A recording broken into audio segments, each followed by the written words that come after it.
Hello students, welcome to Magnet Brains. This is Tazmeen Pathan, your science educator for class 9th and for class 10. तो जैसे कि मैंने आपको अभी बताया बेटा कि मैं आप लोगों को पढ़ा रही हूँ क्लास 9th और क्लास 10 की साइंस, वो भी फुल कंप्लीट डिटेल्ड कोर्स के साथ, जिसमें मिल रहे हैं बेटा आपको डेली प्रैक्टिस पेपर्स। स्टूडेंट्स अगर आप लोग सीबीएसई बोर्ड से आते हैं, हम आपको केजी से लेके क्लास 12 तक की free of cost classes provide कराते हैं। और अगर आप लोग स्टेट बोर्ड से आते हैं, जैसे कि MP board, UP board, Bihar board, Delhi board and Rajasthan board, तो हम लोग आपको प्रोवाइड कराते हैं 6 से लेके क्लास 12 तक की free of cost classes. Students अगर आपको e books and e notes चाहिए तो उसका लिंक मिल जाएगा नीचे आपको डिस्क्रिप्शन बॉक्स में, जाइए और जाकर ग्रैब कर लीजिए। और आप हमें फॉलो कर सकते हैं through YouTube, Facebook, Instagram, Twitter and WhatsApp. इन सब के थ्रू बेटा आप हमसे जल्दी से हमें फॉलो भी कर लीजिए, क्योंकि आपको पता है बेटा Magnet Brains is the only platform in India where you can access high quality content, वो भी बिल्कुल फ्री ऑफ कॉस्ट। सो भाई विदाउट एनी फर्दर डिले शुरू करते हैं आज का हमारा अमेजिंग सा धमाकेदार सेशन, जिसके अंदर बेटा हम लोग डिस्कस करने जा रहे हैं कि आपके मल्टीपल चॉइस क्वेश्चंस। क्या डिस्कस कर रहे हैं बेटा आज के सेशन में? हम लोग मल्टीपल चॉइस क्वेश्चंस को डिस्कस कर रहे हैं। तो आइए शुरू करते हैं बेटा आज का हमारा अमेजिंग सा ये वंडरफुल सेशन। बेटा मैंने इसके एनसीईआरटी के इंटेक्स, एनसीईआरटी के एक्सरसाइज, असर्शन, रीजन सब कुछ डिस्कस कर लिया है। जल्दी से जाकर आप उन सेशंस को विजिट करिए और भाई अपने कॉन्सेप्ट को कर लीजिए बिल्कुल क्रिस्टल एंड क्लियर। तो let's begin this amazing session of multiple choice questions. ठीक है, सो बेटा बहुत इंपॉर्टेंट है, कॉन्सेप्चुअली चीजों को सीखेंगे, कॉन्सेप्चुअली क्वेश्चंस को सॉल्व करेंगे, क्योंकि आपको पता है बेटा जब भी आप मेरे साथ क्वेश्चन प्रैक्टिस करते हैं तो बेसिकली आपको एक पूरा चैप्टर रिविजन उस टाइम पर आपका हो रहा होता है। ठीक है, तो आइए बेटा शुरू करते हैं पहले क्वेश्चन के साथ। और हाँ, सेशन को लाइक करना बिल्कुल भी मत भूलना, जल्दी से कर दो सेशन को like. Out of the following pairs of compounds the unsaturated compounds are. ठीक है, ये बोले बेटा ये जो आपको पेयर ऑफ कंपाउंड्स यहाँ पर गिवन है, इन पेयर ऑफ कंपाउंड्स में से आपको क्या बताने हैं? अनसैचुरेटेड कंपाउंड्स बताने हैं। ठीक है, अब पहला क्वेश्चन बेटा, क्वेश्चन को डील करते वक्त आपके दिमाग में आया होगा कि मैम अनसैचुरेटेड हाइड्रोकार्बन्स क्या होते हैं या अनसैचुरेटेड कंपाउंड्स आपके क्या होते हैं? तो देखो कोई दिक्कत नहीं है, मैं हूं ना यहाँ पे, सब कुछ कराऊंगी। देखो हम ये देखते हैं बेटा कि आपको मैंने हाइड्रोकार्बन्स पढ़ाए थे। यस मैम पढ़ाए थे हाइड्रोकार्बन्स। ठीक है, हाइड्रोकार्बन्स बेसिकली क्या होते हैं बेटा? हाइड्रोकार्बन्स होते हैं आपके ऐसे कंपाउंड्स जिसमें सिर्फ और सिर्फ आपका कार्बन प्रेजेंट होता है और आपका हाइड्रोजन प्रेजेंट होता है ना? Yes ma'am. अब हाइड्रोकार्बन्स बेटा आपके दो टाइप के मैंने आपको बताए थे। एक होते हैं बेटा आपके क्या? सैचुरेटेड। क्या होते हैं बेटा? एक होते हैं आपके सैचुरेटेड और एक होते हैं बेटा आपके अनसैचुरेटेड। क्या होते हैं बेटा? आपके अनसैचुरेटेड होते हैं। सो बेसिकली बेटा, बेसिकली अनसैचुरेटेड और सैचुरेटेड में डिफरेंस क्या होता है बेटा? जब कार्बन और कार्बन के बीच में आपका सिंगल बॉन्ड होता है बेटा, ठीक है, वो होते हैं आपके सैचुरेटेड हाइड्रोकार्बन्स बेटा। जब कार्बन और कार्बन के बीच में आपका डबल बॉन्ड होता है बेटा, या फिर कार्बन और कार्बन के बीच में आपका ट्रिपल बॉन्ड होता है बेटा, वो होते हैं बेटा आपके अनसैचुरेटेड हाइड्रोकार्बन्स। क्या होते हैं बेटा? वो आपके होते हैं अनसैचुरेटेड हाइड्रोकार्बन्स। सो बेसिकली बेटा हम क्या कर रहे हैं यहाँ पे? हमें अनसैचुरेटेड हाइड्रोकार्बन्स के बारे में बताना है। तो मतलब कि आपको इसमें से ढूंढना है। अब आपको पता है ना कि आपका सैचुरेटेड हाइड्रोकार्बन कौन सा होता है? एल्केन। और अनसैचुरेटेड जब कार्बन और कार्बन के बीच में डबल बॉन्ड होता है बेटा, तब वो होता है आपका एल्कीन। और जब कार्बन और कार्बन के बीच में बेटा कितने बॉन्ड्स होते हैं? 3 बॉन्ड्स होते हैं बेटा, तब वो आपका होता है एल्काइन। क्या होता है बेटू? वो आपका होता है एल्काइन। तो बेसिकली आपको यहाँ पर एल्कीन और एल्काइन का क्या ढूंढना है बेटा? पेयर ढूंढना है। या तो वो दोनों एल्कीन्स भी हो सकते हैं, या फिर एक एल्काइन भी हो सकता है, या फिर आपका बेटा एक एल्कीन और एक एल्काइन हो सकता है। ठीक है, यस मैम। तो अब हम देखेंगे बेटा यहाँ पे, अब मैंने आपको बताया था कि अब आप क्या कर सकते हैं। आपको पता है बेटा कि अब आपको अनसैचुरेटेड हाइड्रोकार्बन पता करने हैं। अब अनसैचुरेटेड हाइड्रोकार्बन का जर्नल फॉर्मूला होता है, फिर मैंने आपको एक गोल्डन रूल बताया था। ठीक है, कि आप कंपाउंड में फॉर्मूले को देखकर पता लगा सकते हैं कि कौन सा सैचुरेटेड है और कौन सा अनसैचुरेटेड है। ठीक है, यस मैम। क्या बताया था बेटा मैंने आपको ये चीज बताई थी उस गोल्डन रूल के अंदर कि भाई मान लीजिए कि आपके पास 2 हाइड्रोजन मतलब कि आपके पास कार्बन का जो भी नंबर है, ठीक है, आपके पास जो भी कार्बन का नंबर है बेटा, ठीक है, मान लीजिए मैं एग्जांपल लेती हूँ यहाँ पे CH4। मैं आपको एल्केन का बता रही हूँ, फिर मैं आपको उसका बताऊंगी। ठीक है, तो तीनों का बताऊंगी ना, जब तो आप डिफ्रेंशिएट कर पाएंगे। तो मान लीजिए बेटा आपके पास यहाँ पे एक कार्बन है, आप इस कार्बन को डबल करिए। ठीक है, आपने इस कार्बन को डबल करा तो 2 कार्बन हो गए। अगर आपका हाइड्रोजन कार्बन को डबल करने के बाद उसका डबल होता है, ठीक है, मतलब आपने कार्बन को डबल किया तो 2 आए, तो 2 का डबल है ना बेटा यहाँ पे, क्योंकि आपके 4 हाइड्रोजन है, तो इसका मतलब ये होगा आपका एल्केन। ठीक है, यस मैम। मतलब कि जब आप कार्बन के नंबर को डबल करेंगे तो उससे 2 ज्यादा आपके हाइड्रोजन होने चाहिए, जो आपने डबल नंबर कराया ना उससे ज्यादा आपके 2 हाइड्रोजन होने चाहिए, तो वो आपका एल्केन होगा। ठीक है, तो ये किसके लिए था? ये एल्केन के लिए था। एल्कीन के लिए मैंने आपको क्या बताया था? अगर कार्बन के नंबर को डबल करने के बाद हाइड्रोजन का नंबर उसके इक्वल आ रहा है, जैसे मान लो एग्जाम्पल देती हूँ बेटा मैं आपको यहाँ पे C2H4, ठीक है। C2H4 क्या है बेटा, C2H4 आपका एक एल्कीन है विच इज ईथीन, है या नहीं है? यस मैम, वो ईथीन है आपका। तो बेसिकली बेटा जब मैं इसके कार्बन के नंबर को डबल करूंगी तो बेटा डबल करने के बाद कार्बन हो जाएगा 4। अगर यहाँ पे बेटा आपका कार्बन का नंबर डबल होने के बाद आपके हाइड्रोजन के नंबर के इक्वल आ गया, और आपको पता है बेटा यहाँ पे 4 कार्बन आ गए बेटा डबल करने के बाद और 4 ही हाइड्रोजन है, तो उस केस में बेटा वो कंपाउंड होता है आपका एल्कीन। फॉर्मूला देख के आप ये काम कर रहे हैं, ठीक है। नेक्स्ट आप क्या कर सकते हैं बेटा, आप जैसे मान लीजिए आपका है ये C2H2, ठीक है। इसमें हम ये देखते हैं कि बेटा जब आप कार्बन के ये एल्केन का बिल्कुल उल्टा होता है, एल्काइन, ठीक है। ये आपका इथाइन है ना, यस मैम। एल्केन का क्या था, एल्केन का था जब आप कार्बन के नंबर को डबल करोगे तो आपका हाइड्रोजन का नंबर उस डबल नंबर से ज्यादा होना चाहिए, ठीक है, 2 ज्यादा होना चाहिए। देखो आपने ये देखा था। अब एल्कीन का क्या है, एल्कीन कहता है कि भैया जब आप कार्बन के नंबर को डबल करोगे ना तो जो भी आपका डबल अमाउंट आएगा उससे 2 हाइड्रोजन कम होने चाहिए आपके पास। सो बेसिकली आप डबल करोगे तो 4 रहेगा बेटा कार्बन, बट हाइड्रोजन तो 2 है ना, तो मतलब कि यहाँ पे 2 नंबर कम है हाइड्रोजन के कार्बन को डबल करने के बाद, तो दिस इज बेसिकली एल्काइन, ठीक है। अब बस फॉर्मूले में देखते चले जाओ, डबल वाला गेम खेलते चले जाओ, ठीक है। अब देखो ध्यान से, ये मैंने आपको गोल्डन रूल समझा दिया बेटा, ये मैंने आपको गोल्डन रूल समझा दिया। अब आप इस गोल्डन रूल को कहीं पर भी अप्लाई करके बेटा ऐसे क्वेश्चंस को डील कर सकते हो, ठीक है। Yes ma'am. अब देखो आप ध्यान से कि आपका C2H6 है और C4H6 है। अब ध्यान से आप कार्बन के नंबर को डबल करो यहाँ पे, ठीक है। आप बेटा कार्बन के नंबर को जब यहाँ पे डबल करोगे तो ये आपका कितना हो जाएगा बेटा, 4 हो जाएगा, और आपके 2 हाइड्रोजन ज्यादा हैं। देखो आपके 2 हाइड्रोजन ज्यादा है बेटा, क्योंकि 4 आप एल्केन है ना ये, जब आपका आप एल्केन क्या कहता है, एल्केन का गोल्डन रूल कहता है कि भाई आप कार्बन के नंबर को जब डबल करोगे तो आपके हाइड्रोजन का नंबर 2 ज्यादा होना चाहिए। देखो यहाँ पे 2 ज्यादा, ये 6 है यहाँ पे हाइड्रोजन, तो ये आपका एल्केन है। Okay ma'am. नेक्स्ट, तो बेटा अगर ये एल्केन है ये तो फॉर्मूले से वैसे ही आउट हो गया, मतलब कि क्वेश्चन से आउट हो गया, क्योंकि ये तो यहाँ पे अनसैचुरेटेड का पेयर पूछ रहा है, तो एक अगर सैचुरेटेड आ गया तो दूसरे को तो देखने की जरूरत नहीं पड़ रही है ना।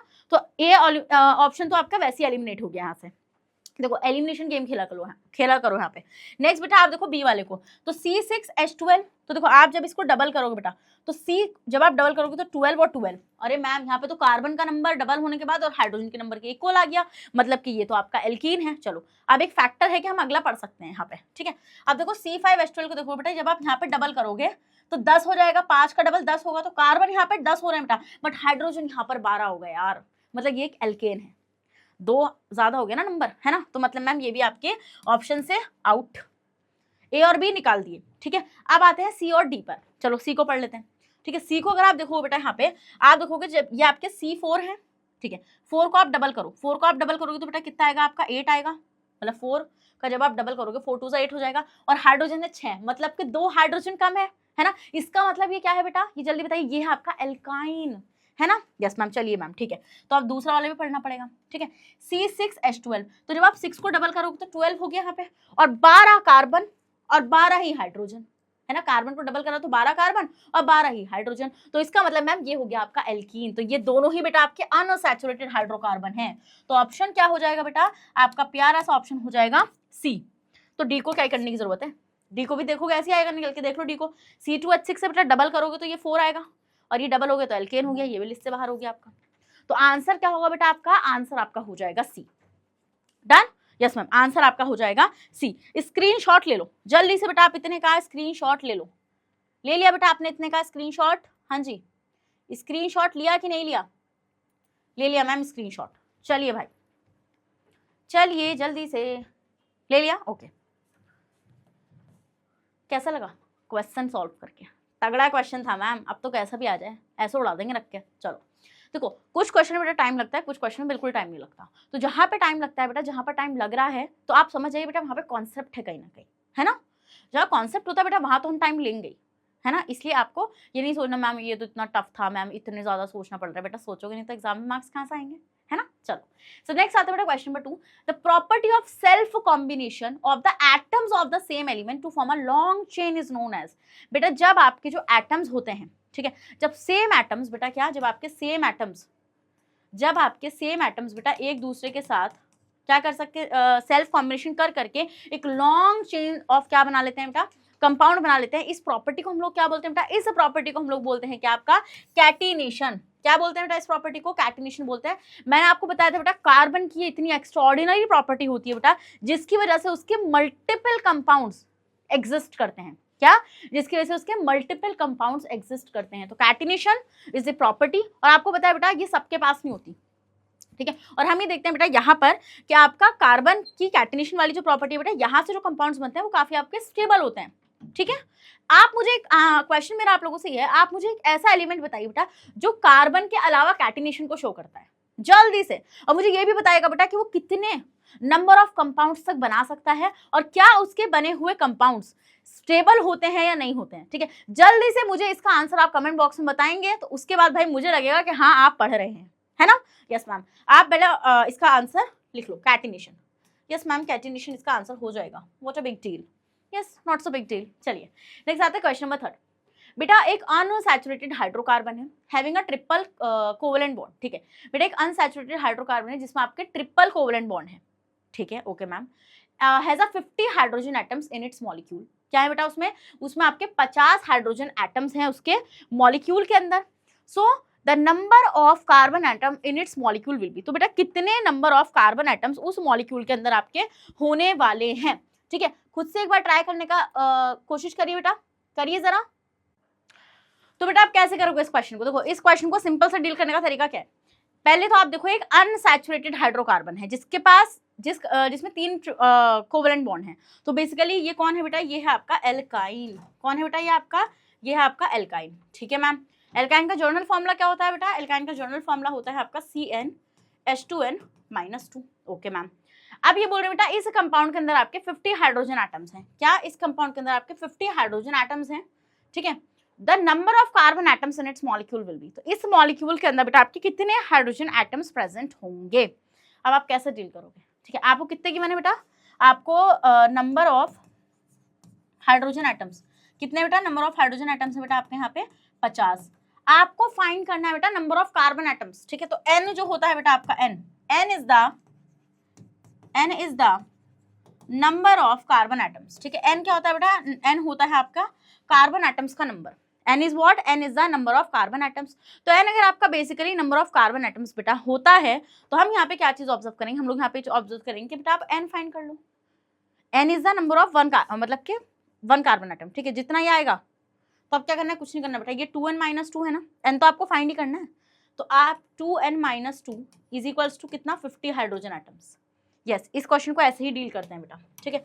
तो अब आपको n फाइंड करना है, तो 2n इज इक्वल्स टू 50 + 2, ये कितना हो जाएगा बेटा, ये आपका हो जाएगा 50 + 2, ठीक है। तो ये आपका कितना हो जाएगा बेटा, ये आपका हो जाएगा 2n इज इक्वल्स टू 52।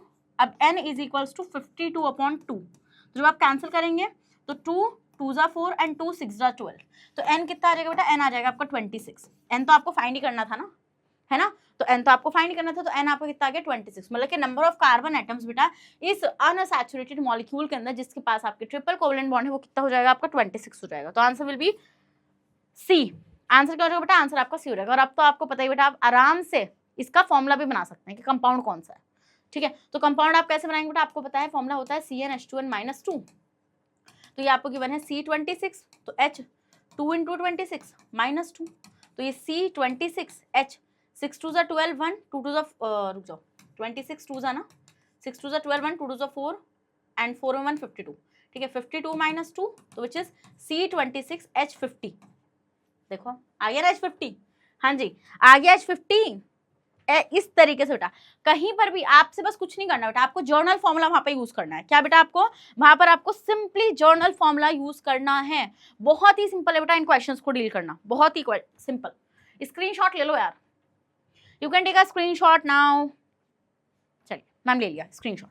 चलिए मैम आगे बताइए, ठीक है। तो 26 विल बी आंसर। नेक्स्ट आता है बेटा क्वेश्चन नंबर 4। ये बोल रहे बेटा the number of carbon atoms in the organic compound named as 2,2 dimethyl propane is. बेटा ये बोल रहे हैं कि ये जो आपको कंपाउंड गिवन है, ये जो आपको ऑर्गेनिक कंपाउंड गिवन है, इस ऑर्गेनिक कंपाउंड्स में कितने नंबर ऑफ कार्बन एटम्स हैं। तो इस क्वेश्चन को डील करने के लिए क्या करना पड़ेगा बेटा, सबसे पहले तो यहाँ पे ये आपकी इस क्वेश्चन में 2 तरीके से नॉलेज टेस्ट कर रहे हैं। तो आप बोलोगे मैम 2 तरीके से कैसे, देखो 2 तरीके से कैसे नॉलेज टेस्ट हो रही है आपकी यहाँ पे कि एक तो ये आपसे नंबर ऑफ कार्बन एटम्स भी निकलवा लेंगे, दूसरा ये आपसे फॉर्मूला भी बनवा लेंगे। हाँ यस मैम, तो हम क्या करेंगे बेटा, सबसे पहले फॉर्मूला बनाएंगे। तो देखो 2,2 डाइमिथाइल, तो बेटा ये जो 2,2 डाइमिथाइल है ये तो आपको समझ में आ रहा है कि मैम ये सब्स्टिट्यूएंट है ना। प्रोपेन आपका मेन पैरेंट हाइड्रोकार्बन है, तो प्रोपेन है तो प्रोपेन के लिए क्या आएगा बेटा आपको यहाँ पे 3 कार्बन एटम चेन में रहने वाले, ठीक है मैम। अब बेटा प्रोपेन में सेकंड वाले कार्बन पे, प्रोपेन में सेकंड वाला, अब कोई सा भी नंबर काउंट कर लो, बीच वाला कार्बन ही सेकंड कार्बन होगा, इस सेकंड वाले कार्बन पे बेटा डाई मिथाइल, 2 मिथाइल ग्रुप लगे हुए हैं। मिथाइल ग्रुप क्या होता है? CH3, यस मैम, ठीक है।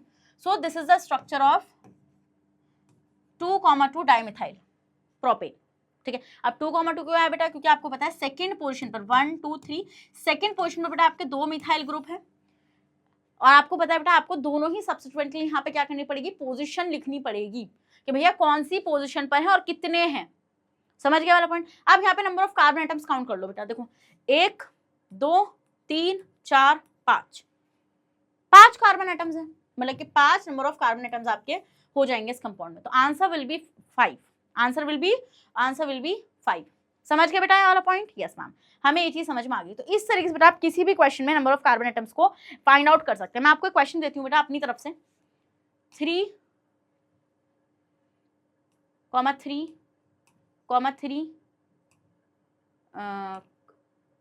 ट्राईमिथाइल नहीं, ट्राईइथाइल, थोड़ा तो खेलूं मैं आप लोगों के साथ। ट्राईइथाइल हेप्टेन, 3,3 मत लिखो, यहाँ पे लिखो आप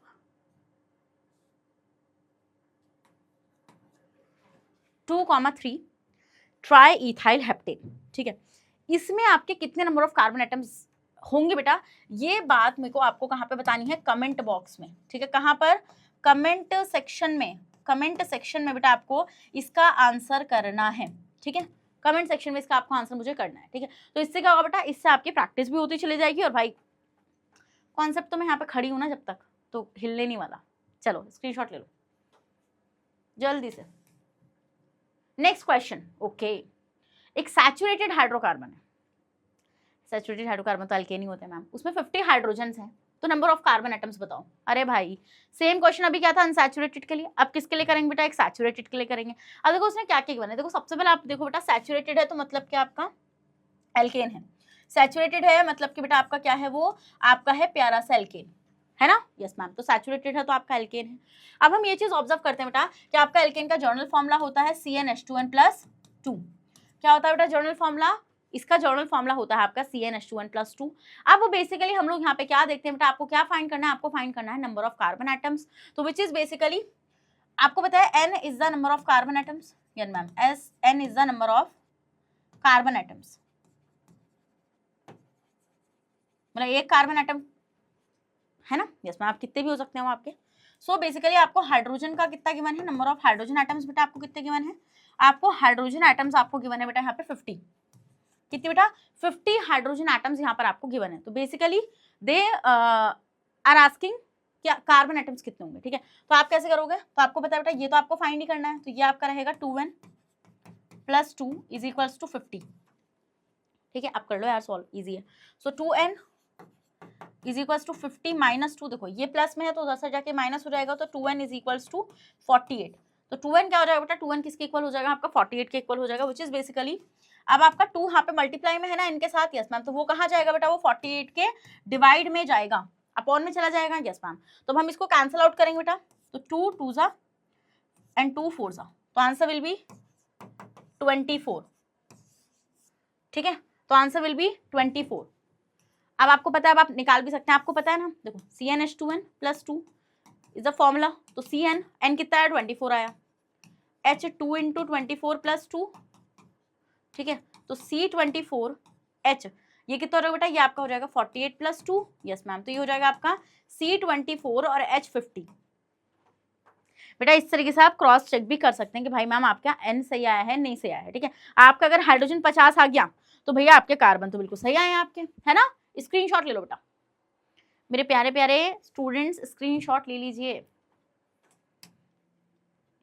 चलो next question, which of the following can not exhibit isomerism, ठीक है। आइसोमेरिज्म कौन एग्जिबिट नहीं कर सकता है?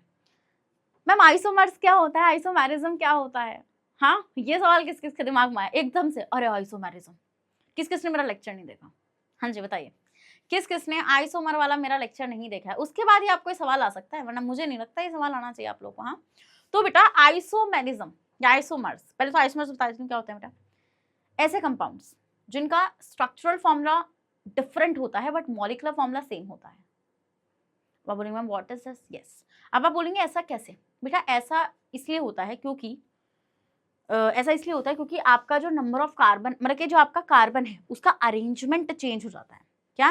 कंपाउंड के अंदर जो कार्बन का अरेंजमेंट होता है वो आपका चेंज हो जाता है। इसी वजह से हम लोग यहाँ पे क्या चीज़ ऑब्जर्व करते हैं, इसी वजह से हम लोग यहाँ पे ये चीज़ ऑब्जर्व करते हैं कि भैया आपका आइसोमर्स एग्जिस्ट करते हैं। ठीक है, सो बेसिकली मैंने आपको एक बात बोली थी कि आइसोमर्स जो होंगे, आइसोमर्स में मुझे एक बात बताओ यार, इस कंपाउंड में क्या आइसोमर होगा? एक ही तो कार्बन एटम है। एक ही तो कार्बन एटम है। जब आपका एक ही कार्बन एटम है बेटा, तो इस कंपाउंड में कोई आइसोमरिज्म पॉसिबल है? नहीं मैम, नहीं पॉसिबल है। क्या कार्बन का अरेंजमेंट चेंज करोगे? एक ही तो कार्बन है, तो मैम नहीं पॉसिबल है। एक कार्बन के कंपाउंड में आइसोमरिज्म पॉसिबल नहीं होता। मान लो 2 कार्बन है, ठीक है, क्या अरेंजमेंट चेंज करोगे मुझे बताओ? ऐसे है, आपका मन कर रहा होगा मैम ऐसे लगा लेंगे, फिर भी लॉन्गेस्ट कार्बन चेन तो कहीं ना कहीं से पढ़ोगे ना। तो अरेंजमेंट चेंज करने से आपका फॉर्मूला मतलब कि स्ट्रक्चरल फॉर्मूला चेंज नहीं हो जाएगा, इट विल बी सेम। ठीक है, यहाँ पर मतलब कि एक कार्बन के लिए भी आइसोमरिज्म पॉसिबल नहीं है, 2 कार्बन के लिए भी आइसोमरिज्म पॉसिबल नहीं है, तो आप किसके लिए पॉसिबल है? अब देखो 3 कार्बन के लिए देखो बेटा, 3 कार्बन के लिए आपको कहाँ से पॉसिबल नजर आ रहा है? मान लो आपने ऐसे लगाया, आपने ऐसे लगाया, तो लॉन्गेस्ट कार्बन चेन तो आप फिर भी ऐसे ही पढ़ रहे हैं, कोई कंपाउंड चेंज थोड़ी हो रहा है। अब आप बोलेंगे मैम आप कहना क्या चाहती हैं? देखो एक बात सिंपल सी मेरी सुनो, यहाँ पे आपको अभी समझ में आ जाएगा। मान लो मैं एग्जाम्पल लेती हूँ बेटा इसका, ब्यूटेन का। ठीक है, मैं ब्यूटेन का एग्जाम्पल लेती हूँ। ब्यूटेन आपका 4 कार्बन का है, ठीक है, जिसका फॉर्मूला है C4H10। अब C4H10 को बेटा एक तो मैं सबसे सिंपल कार्बन को स्ट्रेट चेन में रखूंगी, तो वो तो सबसे सिंपल स्ट्रक्चर है। ठीक है, यस मैम, तो ये हो जाएगा बेटा आपका क्या, रुक जाओ मैं इसका वो भी कर लेती हूँ यहाँ पे, CH3 CH2 CH2 CH3। तो दिस इज बेसिकली N, क्या है ये? ब्यूटेन। N ब्यूटेन का मतलब क्या होता है बेटा? N ब्यूटेन का मतलब होता है नॉर्मल ब्यूटेन। N ब्यूटेन का मतलब क्या होता है? N ब्यूटेन का मतलब होता है बेटा आपका नॉर्मल ब्यूटेन। ठीक है, यस मैम। नेक्स्ट, अब आप यहाँ पे कार्बन के अरेंजमेंट को चेंज कर सकते हो। अब आपके दिमाग में एक बात आ रही होगी, मैम हम एक काम ये भी तो कर सकते हैं, 3 कार्बन को चेन में रख के एक कार्बन को ब्रांच में निकाल देते हैं। ये काम आप ब्यूटेन में कर सकते हो। ठीक है, अब देखो क्या करोगे आपने, तो आपने देखोगे CH3 CH3 और CH3। बेटा अब इसका नाम भी तो चेंज हो गया, इसका नाम भी तो चेंज हो गया। अगर मैं इसका आईयूपैक नेम लिखूंगी तो आपको ये चीज दिख रही होगी कि भाई लॉन्गेस्ट कार्बन चेन 3 कार्बन की है और सेकंड वाले कार्बन पे आपका मिथाइल ग्रुप लगा हुआ है, तो इसका नाम क्या होगा बेटा? इसका नाम होगा आपका 2 मिथाइल और 3 कार्बन के लिए क्या आएगा बेटा? आपका वर्ड प्रॉप आएगा और एन, क्या? 2 मिथाइल प्रोपेन। आंसर क्या हो जाएगा बेटा? आंसर इसका हो जाएगा 2 मिथाइल प्रोपेन। और वैसे ही क्या है? आइसोब्यूटेन। आइसो के लिए मैंने आपको बताया था जब आपका एक कार्बन ब्रांचिंग में जाता है। ठीक है, तो ऐसा बेटा किसके साथ पॉसिबल नहीं है? ऐसा 3 कार्बन वाले कंपाउंड के साथ पॉसिबल है ही नहीं बेटा। समझिए वाला पॉइंट, समझ गए नहीं समझ गए? ओके मैम, ये चीज हम लोग को समझ में आ चुकी है। तो इसका मतलब किसमें आइसोमरिज्म एग्जिबिट नहीं हो सकता? मतलब कि आपके जो 4 कार्बन का कंपाउंड है उससे अगले चाहे कितने भी कार्बन के कंपाउंड हो, उन सब में आइसोमरिज्म पॉसिबल है। मतलब कि उन सब में डिफरेंट स्ट्रक्चर एग्जिस्ट कर सकते हैं, बट 3 कार्बन, 2 कार्बन, 1 कार्बन, इनमें कोई डिफरेंट स्ट्रक्चर एग्जिस्ट कर ही नहीं सकता। इसलिए मैंने आपको ब्यूटेन का एग्जांपल लेके समझाया। तो आंसर विल बी, आंसर आपका हो जाएगा बेटा यहाँ पे आपका C3H8 C। ठीक है, आंसर विल बी C। समझने की जरूरत है बेटा, समझने की जरूरत है। अब रट्टाफिकेशन नहीं चल पाएगा बोर्ड में, रट्टाफिकेशन कभी चल ही नहीं पाता बेटा। इवन देखो मैं आपको ये बोलूंगी as a teacher, as your mentor, as your elder sister, कि भाई आप रट्टाफिकेशन मत करो प्लीज, क्योंकि बेटा ना कॉम्पिटिशन में रट्टाफिकेशन चल पाता है, कौन पेपर उनका बनता है जिनका कॉन्सेप्ट तगड़ा होता है। ये बात मेरे से लिखवा लो। जेई नीट की तैयारी तो आप करने वाले हो, ये तो मुझे पता है। फ्यूचर आपका जेई और नीट है, डॉक्टर या इंजीनियर आप में से बहुत सारों को बनना है ना। एज अ साइंस स्टूडेंट मैं बात कर रही हूँ, और बहुत सारे स्टूडेंट्स होंगे कि जो किसी और ब्रांच में भी जा सकते हैं, कॉमर्स में चले जाएंगे, है ना। बट मैं अभी बात कर रही हूँ यहाँ पे साइंस की। ठीक है, तो जो बच्चा यहाँ पे बैठा हुआ है साइंस का स्टूडेंट है, वो या तो नीट में जाएगा या फिर वो जेई में जाएगा। ठीक है, सो उस टाइम पर बेटा रट्टाफिकेशन नहीं चल पाएगा, वहां पे बेटा आपको कॉन्सेप्ट चलेगा, आपका दिमाग चलेगा। ठीक है, यस मैम। चलिए, तो आप इसका स्क्रीनशॉट ले सकते हैं। तो यहाँ पे हमने मैम क्लियर कर दिए डाउट। चलो नेक्स्ट आते हैं बेटा, the number of isomers formed by the hydrocarbon with a molecular formula C5H12। बेटा C5H12 ये जो आपको मॉलिक्यूलर फॉर्मूला यहाँ पे सामने गिवन है, इससे कितने आइसोमर्स आपके पॉसिबल हैं? सबसे पहले आप ये सोचो कि C5H12 है क्या? क्या है C5H12? पहले तो आप ये देखो ये एल्कीन है, एल्काइन है, एल्केन है। अब वही करोगे मेरी वाली ट्रिक, वही फॉर्मूला देख के पता कर लोगे। ये 5 कार्बन है, 5 कार्बन का डबल करोगे तो 10 हो जाएंगे, 10 से हाइड्रोजन 2 ज्यादा है, मतलब कि आपका एल्केन है। और 5 कार्बन का एल्केन क्या होता है बेटा, 5 कार्बन का एल्केन होता है आपका पेंटेन। ठीक है, तो पेंटेन के कितने आइसोमर पॉसिबल हैं ये आपसे पूछ रहे हैं। सबसे पहले इस क्वेश्चन को डील करने के लिए आपको क्या करना है, आपको एक नॉर्मल पेंटेन बनाना है। क्या बेटा, आपको एक नॉर्मल पेंटेन बनाना है। तो 5 कार्बन को बेटा आप रखोगे ऐसे ब्रांचिंग में,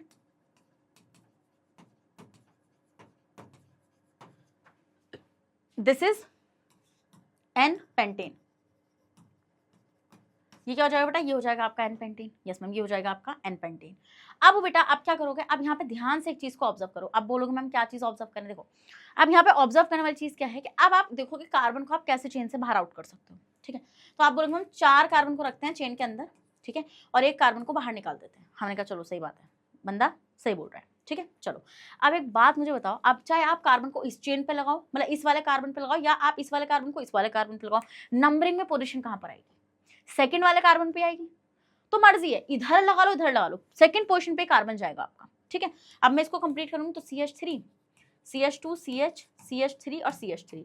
तो आप देख लो बेटा आपका यहाँ से, और आपको पता है ना सबसे पहले आपको लॉन्गेस्ट कार्बन चेन ढूंढनी होती है, उसके बाद आपको नंबरिंग कुछ इस तरीके से करनी होती है बेटा कि इसको लोएस्ट पॉसिबल नंबर मिले। तो बेसिकली बेटा इसको क्या मिलेगा, इसको सेकंड नंबर मिलेगा, सेकंड पोजीशन पे आपका मिथाइल ग्रुप यहाँ पे लगा हुआ है। तो ये हो जाएगा बेटा आपका क्या, 2 मिथाइल, और 4 कार्बन की बेटा पेरेंट चेन है which is butane, 2 methyl butane. क्या हो जाएगा बेटा इसका नाम हो जाएगा आपका 2 मिथाइल ब्यूटेन। समझ में आता पॉइंट आप लोग को? Yes ma'am. और हम इसको नॉर्मली अगर वैसे बोलेंगे तो हम इसको आइसो पेंटेन भी बोल सकते हैं। ठीक है, ओके मैम। चलिए नेक्स्ट बेटा, अब कैसे कार्बन की अरेंजमेंट चेंज कर सकते हो। अब आप सोच रहे हो मैम 2 कार्बन को बाहर निकाल लेते हैं, बिल्कुल कर लो बेटा, सही बोल रहे हो। ठीक है, 3 कार्बन को बेटा चेन में रखो, 2 कार्बन को बाहर निकाल लो, ऐसे एक ये स्ट्रक्चर पॉसिबल है। ठीक है, तो आप पूरा करेंगे CH3 CH3 CH3 CH3। अब आपकी मर्जी कि आप ऐसे लॉन्गेस्ट कार्बन चेन पकड़ो या फिर ऐसे कार्बन की लॉन्गेस्ट चेन पकड़ो, कहीं से भी पकड़ोगे आप देखोगे बेटा 3 कार्बन की ही लॉन्गेस्ट कार्बन चेन होगी। ठीक है, अब आपकी मर्जी, आप ऐसे पकड़ रहे हो ऐसे पकड़ रहे हो, ये आप पे है। तो अब आप देख लो बेटा कि आप अगर ऐसे पकड़ोगे तो आप देखोगे सेकंड पोजीशन पे आपके 2 मिथाइल ग्रुप आ रहे हैं। आप ऐसे पकड़ोगे तब भी आप देखोगे सेकंड पोजीशन पे आपके 2 मिथाइल ग्रुप आ रहे हैं। ठीक है, या फिर आप बेटा ऐसे पकड़ोगे, आप ऐसे जाना चाहते हो आप ऐसे भी जा सकते हो, तब भी देखोगे आप सेकंड पोजीशन पे आपके 2 मिथाइल ग्रुप आ रहे हैं। मर्जी आपकी कैसे भी जाओ। ठीक है, बस लॉन्गेस्ट कार्बन चेन पहचान लो, 3 कार्बन की, और आप देख लो सेकंड कार्बन पे ही दोनों मिथाइल ग्रुप हैं। तो 2,2, क्योंकि मेंशन आपको दोनों के लिए करना पड़ेगा, डाइमिथाइल 2,2 डाइमिथाइल, और क्या हो जाएगा बेटा 3 कार्बन का अल्केन क्या होता है, प्रोपेन। इसके अलावा कोई भी स्ट्रक्चर पॉसिबल हो तो अभी बता दो मुझे। तो मतलब कि भाई 3 आइसोमर ही पेंटेन के पॉसिबल है। और मैंने रट्टाफिकेशन बिल्कुल नहीं कराया ना भाई, रट्टाफिकेशन तो मैंने बिल्कुल नहीं कराया, मैंने आपको सामने स्ट्रक्चर बना के दिखाए हैं, सामने मैंने आपको स्ट्रक्चर बना के दिखाए हैं। समझ गए वाला पॉइंट आप लोग या नहीं समझ गए, जल्दी बताइए, समझ गए या नहीं समझ गए? समझ गए ना? स्क्रीनशॉट लो बेटा इसका जल्दी से स्क्रीनशॉट ले लो भाई, जल्दी से ले लो इसका स्क्रीनशॉट। ले लिया बेटू स्क्रीनशॉट? यस मैम, हमने स्क्रीनशॉट यहाँ पे ले लिया है। चलिए नेक्स्ट आते हैं question number 8। The number of carbon atoms joined in a spherical molecule of Buckminster fullerene is.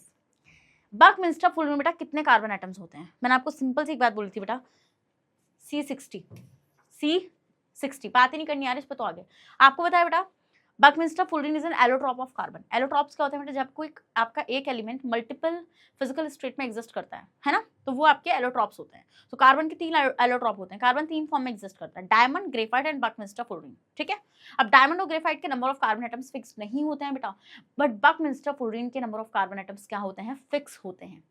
क्या होते हैं बेटा, फिक्स होते हैं। दैट इज व्हाई इसका नाम क्या हो जाएगा, मतलब इसका नाम नहीं, इसमें 60 कार्बन होते हैं। ठीक है, और वो भी स्फेरिकल अरेंजमेंट प्रेजेंट होते हैं। चलिए आते हैं बेटा नेक्स्ट क्वेश्चन पे, which is question number 9। The molecular formula of homologue of butane is. यहाँ पे आपको किसका, ब्यूटेन के होमोलॉग का मॉलिक्यूलर फॉर्मूला बताना है। चलिए अब मैम होमोलॉग क्या होता है? तो देखिए पहले मैं आपको एक बताती हूँ बेटा एक चीज, कि आपके जब आपके ऐसे कंपाउंड्स जो सिमिलर केमिकल प्रॉपर्टीज को शेयर कर रहे होते हैं, जिनका एक सेम जर्नल फॉर्मूला होता है, वो आपके होमोलोगस सीरीज में आते हैं और उन मेंबर्स को हम बोलते हैं होमोलॉग। ठीक है, यस मैम। जैसे कि आपके क्या बोला मैंने आपसे, कॉन्सेप्ट क्या है बेटा आपका यहाँ पे, share a similar chemical properties, similar chemical properties. बेटा सिमिलर केमिकल प्रॉपर्टीज को शेयर करेंगे, ये डिफर करेंगे by CH2 group, differ by CH2 group.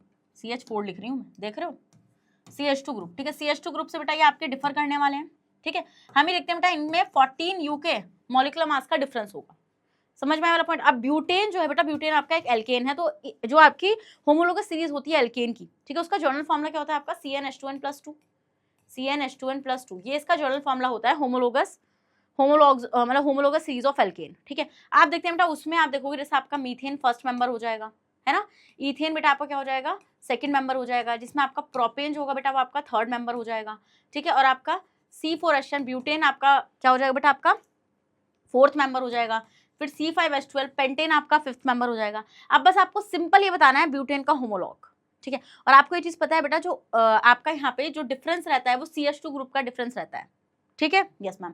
तो अब यहाँ पे होमोलॉग आप ढूंढ लो, तो अब आप ऑप्शन में देखो C4H8, C4H8 क्या ये आपका एल्केन है? अब आप बोलोगे मैम कैसे, देखो सबसे पहले तो आप ये पहचान लो कौन सा इसमें से एल्केन है, क्योंकि वो ब्यूटेन है, तो ब्यूटेन का होमोलॉग क्या होगा आपका, या तो प्रोपेन होगा या पेंटेन होगा, क्योंकि आगे पीछे सिर्फ ये दो ही हो सकते हैं, क्योंकि डिफर करना चाहिए वो CH2 ग्रुप से। तो बेसिकली बेटा जब हम इसको डबल करेंगे तो ये हो जाएगा आपका 8 और 8 और 8, यहाँ पे आपका कार्बन को डबल करने के बाद हाइड्रोजन के नंबर के इक्वल आ रहा है, तो ये आपका क्या हो जाएगा बेटा, ये आपका एल्कीन हो जाएगा, तो ये तो हो नहीं सकता। नेक्स्ट C3H6 बेटा जब आप इसको डबल करोगे तो ये भी 6 रहेगा, और 6 और 6 बेटा ये आपका इक्वल आ रहा है नंबर, तो मतलब ये भी आपका एल्कीन है।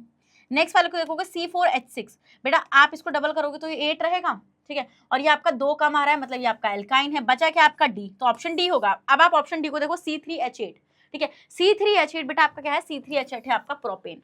और आपको पता है बेटा ब्यूटेन का होमोलॉग कौन हो जाएगा, प्रोपेन हो जाएगा, क्योंकि ब्यूटेन से मतलब कि सिमिलर प्रॉपर्टीज को कौन शेयर करने वाला है बेटा, यहाँ पे आपका प्रोपेन शेयर करने वाला है, और ये आपस में एक दूसरे से CH2 ग्रुप से डिफर कर रहे हैं। अब CH2 ग्रुप से डिफर करने का मतलब क्या होता है बेटा, जैसे आप फॉर्मूले को देखेंगे C3H8 और C4H10, ठीक है, आप देखो बेटा यहाँ पे एक कार्बन है, यहाँ पे एक कार्बन है, तो डिफरेंस कितने का है, एक कार्बन का है, यस मैम, 3 है और 4 है, यहाँ पे 3 कार्बन है, यहाँ पे 4 कार्बन है, तो यहाँ पे डिफरेंस आया एक कार्बन का। हाइड्रोजन यहाँ पर 8 है बेटा और यहाँ पर 10 है, कितना डिफरेंस आया, 2 हाइड्रोजन का। तो बेसिकली आपस में कैसे डिफर कर रहे हैं बेटा, CH2 ग्रुप से डिफर कर रहे हैं। क्या ये कैसे डिफर कर रहे होते हैं बेटा, ये आपके CH2 ग्रुप से डिफर कर रहे होते हैं। Easy peasy lemon squeezy. चलिए मैम स्क्रीनशॉट ले लीजिए, ठीक है, यस मैम। तो आपका हमें ये समझ में आ चुका है। नेक्स्ट बेटा question number 10, the number of carbon atoms present in a molecule of the fifth member of homologous series of alkyne is. ये पूछे बेटा कि जो आपकी होमोलोगस सीरीज है एल्काइन की, ठीक है, एल्काइन की होमोलोगस सीरीज का फिफ्थ मेंबर में कितने नंबर ऑफ कार्बन एटम्स होंगे। अब ध्यान से देखो क्या पूछ रहे हैं, ये होमोलोगस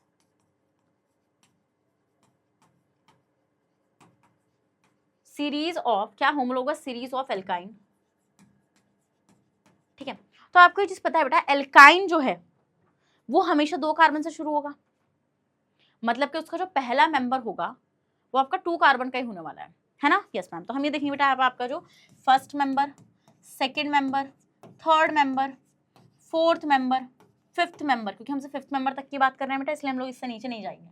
तो इसका जो फर्स्ट मेंबर है बेटा उसका कार्बन का नंबर रहेगा 2। ऑब्वियसली बात है बेटा, क्योंकि आपको पता है एल्काइन क्या होते हैं, एल्काइंस वो होते हैं बेटा जब कार्बन और कार्बन के बीच में आपके 3 बॉन्ड प्रेजेंट होते हैं। तो जब कार्बन और कार्बन के बीच में 3 बॉन्ड प्रेजेंट होंगे तो दे फॉर्म अ एल्काइन, ठीक है। सो आपका फर्स्ट मेंबर होगा 2 कार्बन का, विच इज इथाइन, ठीक है, यस मैम। सेकेंड मेंबर होगा बेटा आपके 3 कार्बन का, विच इज प्रोपाइन, ठीक है मैम। थर्ड मेंबर होगा बेटा कितने कार्बन का, आपके 4 कार्बन का, विच इज ब्यूटाइन।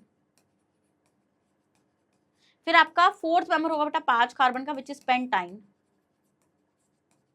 ठीक है। और आपका फिफ्थ कार्बन होगा बेटा 6, मतलब कि फिफ्थ मेंबर होगा 6 कार्बन का, which is hexyne, which is hexyne. तो अब आप आंसर बताइए कि भाई क्या the molecule of fifth member of homologous series of alkyne, उसमें कितने नंबर ऑफ कार्बन एटम्स होंगे, मतलब कि जो फिफ्थ मेंबर है इस होमोलोगस सीरीज का उसमें कितने कार्बन एटम्स प्रेजेंट होंगे, बताइए जरा मुझे जल्दी से मुझे आप इसका आंसर करिए बेटा। तो आपको आंसर मिल चुका है, आंसर विल बी 6। आंसर क्या हो जाएगा बेटा आपका, आंसर आपका 6 हो जाएगा। डन, यस मैम, स्क्रीनशॉट ले लो जल्दी से बेटू, इतने का स्क्रीनशॉट ले लीजिए आप, ठीक है, यस मैम।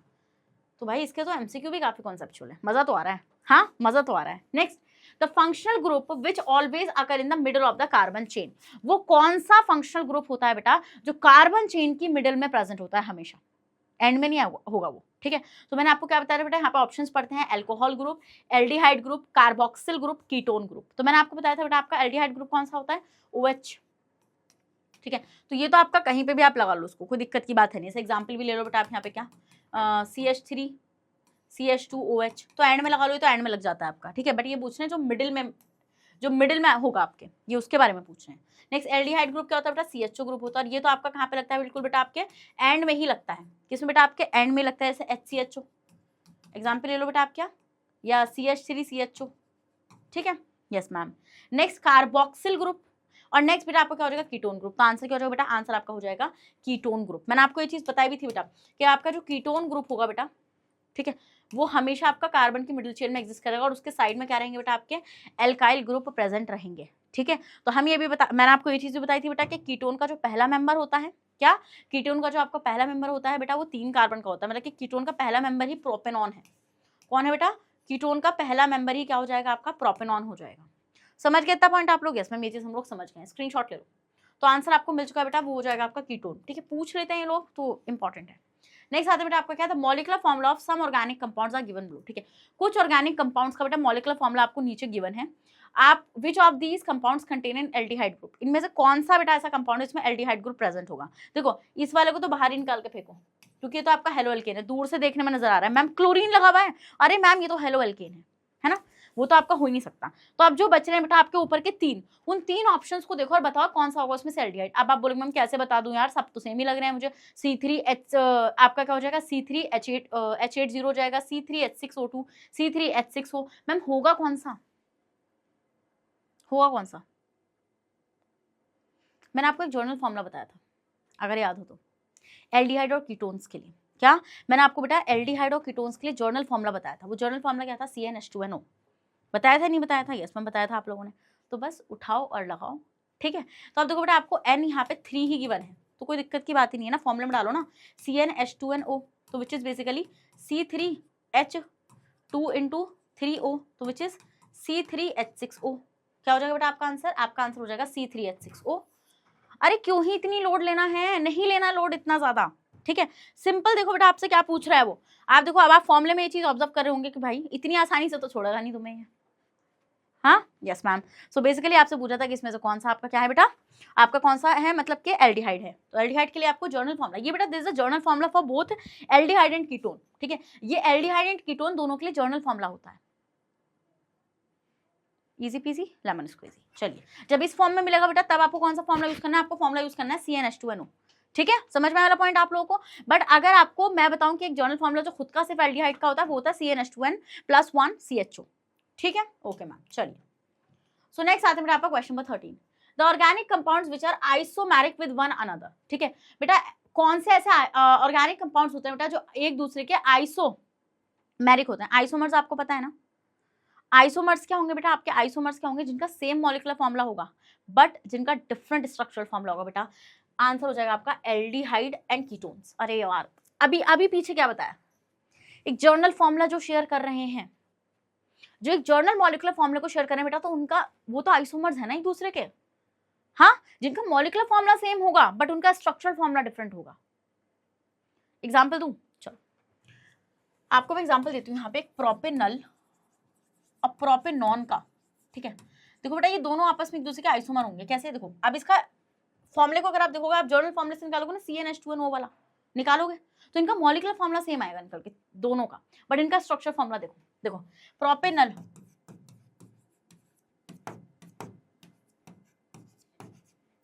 प्रोपेनल है नहीं यहाँ पे, यस मैम ये आपका प्रोपेनल हो जाएगा। Next propanone, structural formula differ कर गया बेटा, क्या यहाँ पर इसका स्ट्रक्चरल फॉर्मूला डिफर कर गया बट मॉलिक्यूलर फॉर्मूला इनका सेम आएगा। देखो जर्नल फॉर्मूला क्या होता है इसका, एल्डिहाइड और किसका, कीटोन्स का होता है CnH2NO। डालो जरा तीनों में दोनों की वैल्यू देखो, प्रॉप है तो मतलब कि यहाँ पे स्टेम है 3 कार्बन की, तो C3H2 into 3O which is C3H6O। तो बेसिकली बेटा हम देखते हैं कि एल्डिहाइड और कीटोन्स का सेम जर्नल फॉर्मूला होता है, मॉलिक्यूलर फॉर्मूला इनका सेम रहता है बट इनका स्ट्रक्चर फॉर्मूला डिफरेंट कर जाता है, और यही तो होते हैं बेटा आइसोमर्स। क्या यही तो होते हैं आपके आइसोमर्स? समझ गए वाला पॉइंट या नहीं समझ गए? चलिए बताइए, समझ गए तो इसी बात पे यार रेड हार्ट कमेंट कर दो यार, इतनी कंजूसी अच्छी नहीं लगती मुझे बिल्कुल भी। चलो स्क्रीनशॉट ले लो, अरे लो जल्दी से स्क्रीनशॉट, चलो भाई ले लिया, यस मैम। सो नेक्स्ट आते हैं आपका question number 14, the fuel which usually burn with a blue flame, बेटा ऐसा कौन सा फ्यूल है बेटा जो ब्लू फ्लेम के साथ बर्न करेगा, ठीक है। ऑप्शन है कोल, एलपीजी, कैंडल, कैरोसिन, लैंप। तो बेटा आंसर क्या हो जाएगा, आंसर हो जाएगा आपका एलपीजी। एलपीजी क्या होती है बेटा, एलपीजी होती है आपकी कुकिंग गैस जो हमेशा ब्लू फ्लेम के साथ क्या करती है बेटा, बर्न करती है, because this is butane which is saturated hydrocarbon. और सैचुरेटेड हाइड्रोकार्बन जो होते हैं बेटा वो हमेशा ब्लू फ्लेम के साथ क्या करते हैं बेटा, बर्न करते हैं। क्या, हमेशा ब्लू फ्लेम के साथ आपके सैचुरेटेड हाइड्रोकार्बन जो होते हैं बेटा बर्न करते हैं। समझ में आया वाला पॉइंट आप लोगों को? यस मैम, ये चीज हमें समझ में आ गई, ठीक है। चलिए स्क्रीनशॉट ले लीजिए।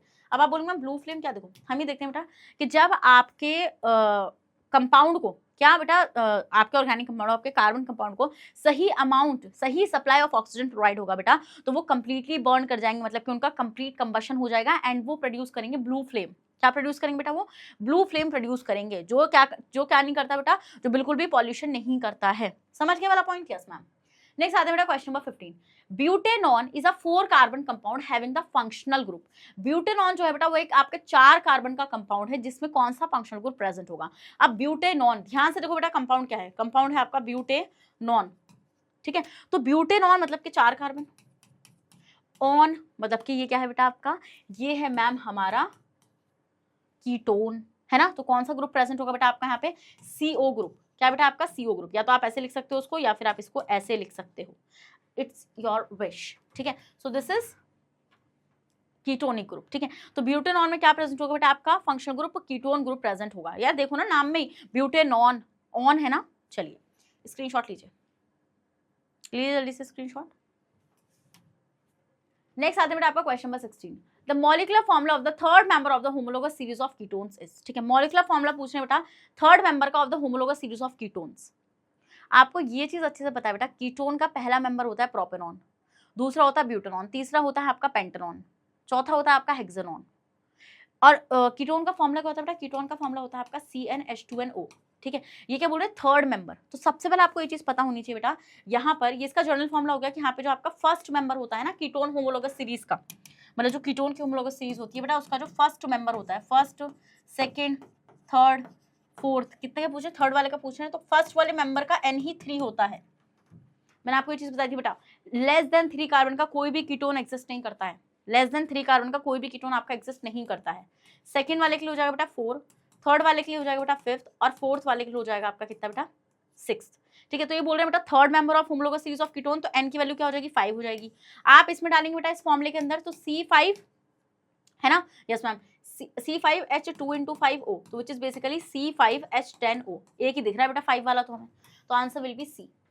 तो जो थर्ड मेंबर होगा बेटा वो क्या हो जाएगा आपका C5H10O। नाम क्या हो जाएगा बेटा इसका, नाम हो जाएगा क्या, pentanone, pentanone,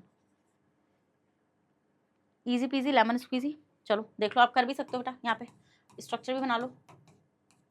this is pentanone, this is pentanone. Screenshot ले लो यार जल्दी से इतने का स्क्रीनशॉट ले लीजिए। बेटा समझ में आ रहा नहीं आ रहा, इसमें जल्दी बताओ, मजा आ रहा नहीं आ रहा है पढ़ाई करने में? हाँ जी, कॉन्सेप्ट तो बन ही रहा होगा यार। अभी भी कौन बोल रहा है मैम कॉन्सेप्ट नहीं बन रहा, कॉन्सेप्ट तो बन रहा होगा, तो ये बात गलत हो जाएगी बहुत सारा। चलो नेक्स्ट आते हैं question number 17। The functional group present in propanal is, propanal में कौन सा फंक्शनल ग्रुप प्रेजेंट होता है? तो बेटा प्रोपेनल जो है आपका, नल, प्रोपेनल, अल अल अल अल मैम किसका होता है, अल्डिहाइड, है ना। यस मैम, तो आपका ये हो जाएगा बेटा क्या, प्रोपेनल। तो कौन सा ग्रुप प्रेजेंट है बेटा आपका, CHO ग्रुप प्रेजेंट है। मैंने आपको बताया लास्ट में, देखो ना लास्ट में क्या है, अल है ना लास्ट में, तो अल किसके उसमें आता है आपका, एल्डिहाइड में आता है, तो this is CHO group, this is CHO, okay, yes ma'am, okay. Next 18th, while cooking if the bottom of the utensil is getting blackened on the outside it means that, बेटा cooking करते दौरान अगर आपका जो बर्तन का नीचे का बॉटम है वो अगर काला पड़ रहा है तो इसका मतलब क्या है, बाहर से अगर वो काला पड़ रहा है, अंदर से नहीं बाहर से, तो बेटा इसका मतलब ये है, क्या है इसका मतलब कि भाई सब, मतलब कि देखो आपने बर्तन को रखा कहाँ पे, अपने उस पे क्या बोलते हैं, गैस स्टॉव पे। अब आपको बता बेटा गैस स्टॉव के अंदर आपके छोटे छोटे इनलेट्स होते हैं, क्या होते हैं, छोटे छोटे आपके इनलेट्स होते हैं, उन इनलेट से ऑक्सीजन सप्लाई मिलती है और बढ़िया आपका कुकिंग गैस को ऑक्सीजन मिलती रहती है, वो कंप्लीटली बर्न होता रहता है, उसका कंप्लीट कंबशन होता रहता है। अब आपको ये चीज़ पता है बेटा कि जब किसी फ्यूल के अंदर बेटा क्या होता है, कंप्लीट कंबशन होता है, क्या कंप्लीट कंबशन होता है बेटा, तब हम ये चीज़ ऑब्जर्व करते हैं बेटा कि वो क्या प्रोड्यूस करता है, वो ब्लू फ्लेम को प्रोड्यूस करता है। क्या प्रोड्यूस करता है बेटा? वो आपके ब्लू फ्लेम को प्रोड्यूस करता है, जो आपकी नॉन सूटी होती है। क्या बेटा? जो आपकी नॉन सूटी स्मेल होती है, जो आपके नॉन सूटी स्मेल होती है, ठीक है। बट अगर किसी फ्यूल का बेटा क्या होता है? इनकम्प्लीट कंबशन होता है। क्या बेटू? अगर किसी फ्यूल का इनकम्प्लीट कंबशन होता है तब हम ये चीज ऑब्जर्व करते हैं बेटा, तब वो क्या प्रोड्यूस करता है बेटा? येलो फ्लेम को प्रोड्यूस करता है। क्या प्रोड्यूस करता है बेटा? येलो फ्लेम को प्रोड्यूस करता है, जो कैसी होती है बेटा? जो आपकी सूटी होती है। कैसी होती है बेटा? जो आपकी सूटी फ्लेम होती है। समझ में आया इतना पॉइंट? आप लोगों को नहीं आया समझ में? जल्दी बताइए, इतना पॉइंट समझ में आया?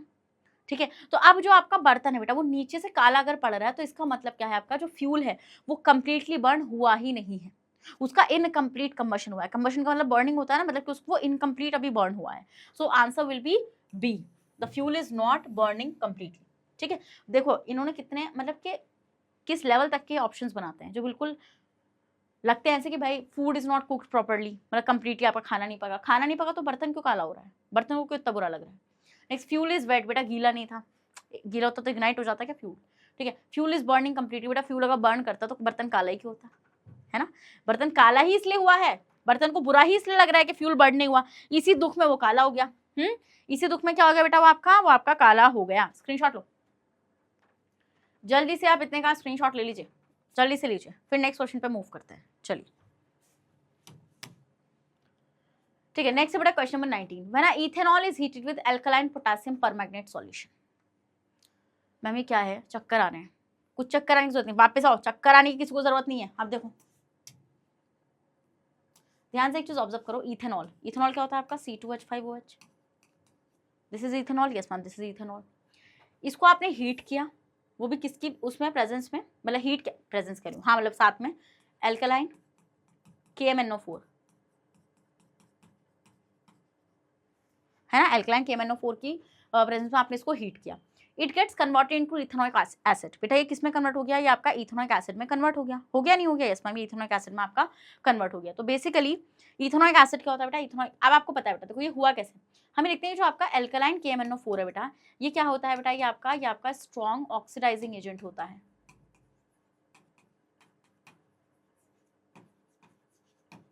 ये स्ट्रॉन्ग ऑक्सीडाइजिंग एजेंट होता है, और स्ट्रॉन्ग ऑक्सीडाइजिंग एजेंट क्या करेगा बेटा? इसमें ऑक्सीजन ऐड कराएगा। यस मैम, जब ऑक्सीजन यहाँ पर बेटा ऐड होगी तो आपको क्या मिलेगा बेटा? आपको मिलेगा इथेनॉइक एसिड। क्या मिलेगा आपको? इथेनॉइक एसिड मिलेगा।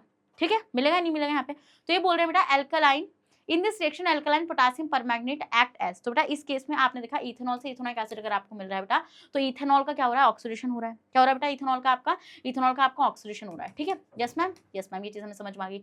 तो बेसिकली यहाँ पे जब इसका ऑक्सीडेशन हो रहा होगा बेटा, तब हम क्या देखने के लिए मिलेगा? हमें ये चीज देखने के लिए मिलेगी बेटा कि आपका हो जाएगा ऑक्सीडाइजिंग एजेंट। क्या हो जाएगा बेटा? ये आपका हो जाएगा ऑक्सीडाइजिंग एजेंट। ठीक है, यस मैम। चलिए next 20 question, when ethanol is heated with concentrated sulphuric acid. ठीक है बेटा, इथेनॉल आपने लिया, इथेनॉल क्या होगा बेटा? आपका C2H5OH। ठीक है, आपने इसको क्या किया? सल्फ्यूरिक एसिड की प्रेजेंस में हीट किया, कॉन्सेंट्रेटेड H2SO4 इन एट 170 डिग्री सेल्सियस। तो ये किस में कन्वर्ट हो गया? इथीन में कन्वर्ट हो गया है। ठीक है, किसमें? इथीन क्या होता है बेटा? आपका CH2 डबल बॉन्ड CH2, और साथ में वाटर निकलता हुआ दिखाता है। ठीक है, तो इस रिएक्शन में आपका जो कंसंट्रेटेड सल्फ्यूरिक एसिड है उसने कैसे एक्ट किया?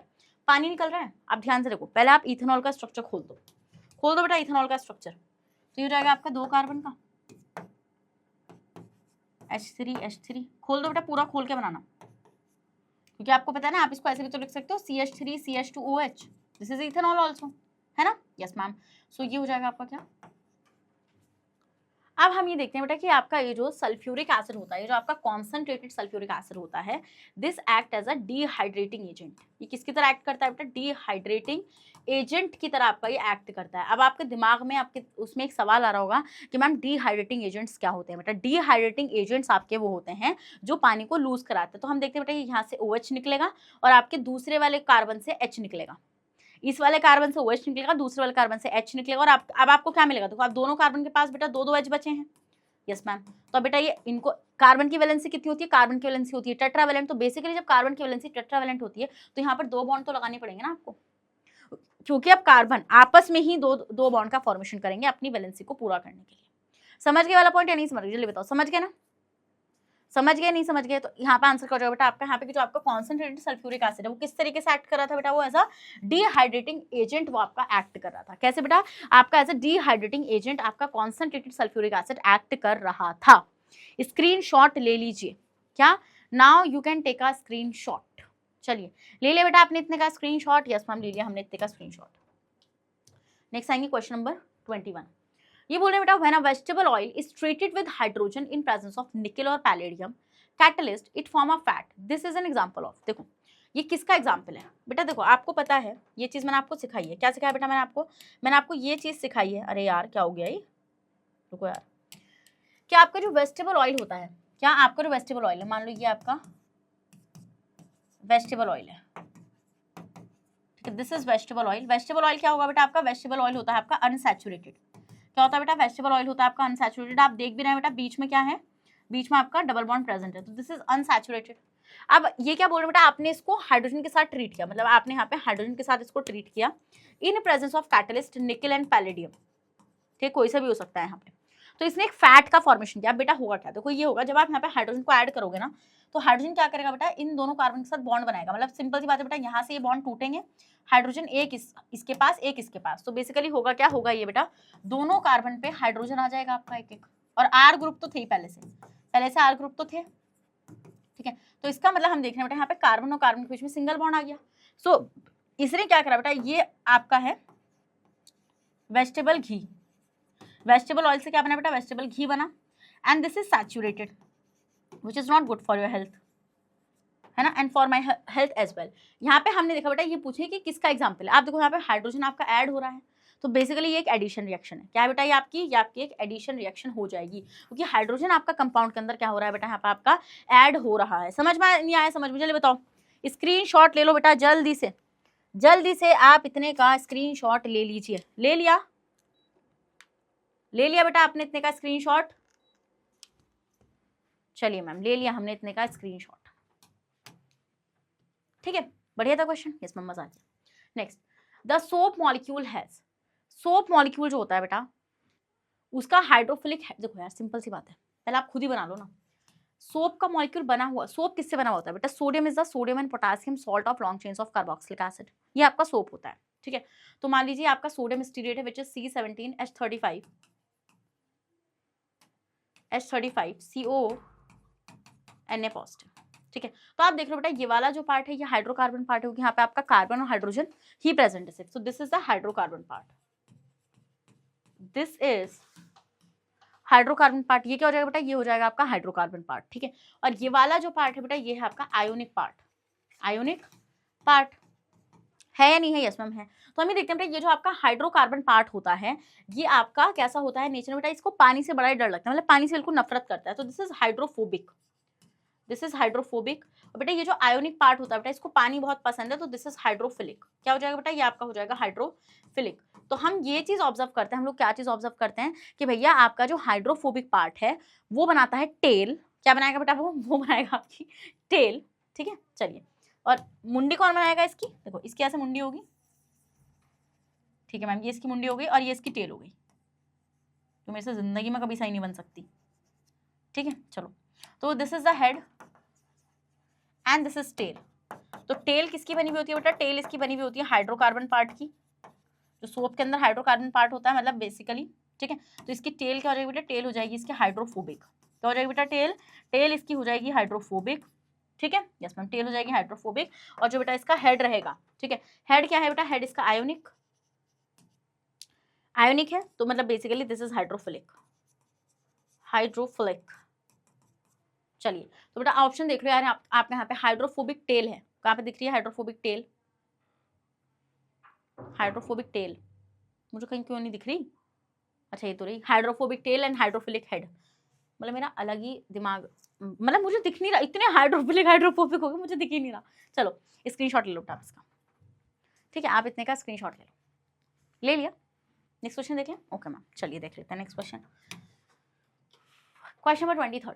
Chlorine reacts with saturated hydrocarbon at a room temperature in the, chlorine क्या करता है, देखो मान लीजिए आपके पास ही सैचुरेटेड हाइड्रोकार्बन है, सैचुरेटेड हाइड्रोकार्बन में एग्जांपल ले रही हूँ मीथेन का, ठीक है। यहाँ पे मीथेन का मैं स्ट्रक्चर खोल के बना रही हूँ,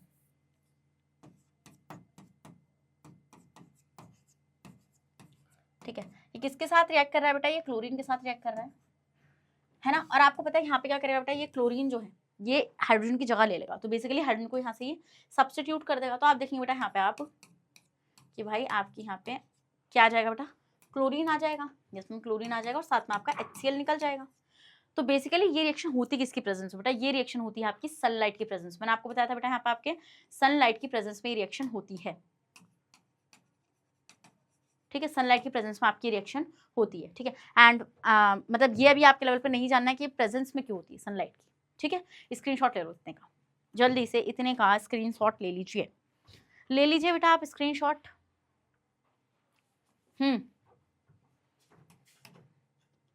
next question number 24, in a soap micelle the soap molecules are arranged radially with. बेटा ये बोल रहे हैं सोप माइसिल के अंदर जो आपका सोप मॉलिक्यूल होता है वो कैसे अरेंज रहता है। आपको पता है बेटा, जैसे ही आप पानी में सोप को घोलोगे तो बेसिकली सोप का जो मॉलिक्यूल है वो कैसा है, वो ऐसा है, वो ऐसा है कि भैया उसकी मुंडी है और उसकी टेल है। अब उसकी जो मुंडी है वो तो हाइड्रोफिलिक है, उसको तो पानी से प्यार है, और जो उसकी टेल है बेटा वो है हाइड्रोफोबिक। वो क्या है बेटा, वो है आपकी हाइड्रोफोबिक।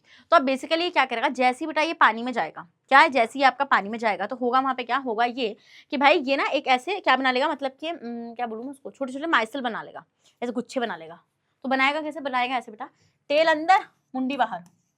पानी से नफरत करता है ना, तो टेल अंदर हो जाएगी, मुंडी बाहर हो जाएगी, है ना। यस मैम, तो मतलब के आयोनिक पार्ट बाहर और हाइड्रोकार्बन वाला पार्ट अंदर, और बीच में रहेगा आपका डस्ट पार्टिकल, डर्ट पार्टिकल, है ना। यस मैम, तो दिस इज माइसिल, दिस इज माइसिल, है ना। Yes ma'am, so ionic and जो होगा बेटा आपका, पढ़ते हैं options, ionic and directed towards the centre and hydrocarbon directed outward. बेटा ये तो उल्टी बात कर दी यहाँ पे, ये आयोनिक पार्ट है, ठीक है, और ये क्या है बेटा, ये वाला ये है हाइड्रोकार्बन पार्ट।